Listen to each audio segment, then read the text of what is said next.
একটা ঐতিহ্যকে আরো বেশি করে তুলে ধরবার লক্ষ্যে আরো ভালো মানের ভালো উন্নত খেলা করবার জন্য আমরা যদি সবাই একটু ইউনাইটেড হয়ে এই এত এলাকায় যতগুলি খেলা হয় আমরা যদি সবাই মিলেমিশে একটা খেলা করতে পারি তাহলে বলা যায় এই মাঠে হয়তো আরো অনেক বড় বড় প্লেয়াররা আসবে।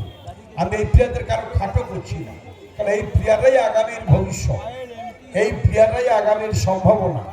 আমি অনেক ঢালাই বল খেলা দেখেছি যেখানে বড় বড় প্লেয়াররা মাঠে আসে, এরাই হয়তো আগামী দিনে কলকাতার কোনো মাঠ পাঁশকুড়া ছাড়িয়ে জেলার অন্য কোনো জেলার মাঠে রাজ্যের কোনো মাঠে হয়তো এরা খেলবে বা হয়তো বা খেলবে।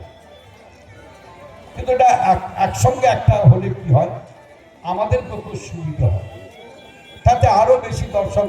আজকে হয়তো 1,500-2,000 দর্শক আছে, আজকে আর যেখানে হচ্ছে সেখানে হয়তো 1,000 বা 500-700 দর্শক আছে, কালকে সেখানেও হয়তো দর্শক থাকবে। এমনিভাবে 5-7-10,000 দর্শক যদি একত্রিত হয়ে যে কোনো খেলা মানে অনুষ্ঠিত হয়, সেটা বোধ হয় নিজেদের খুব ভালো হবে বললে আমার ধারণা।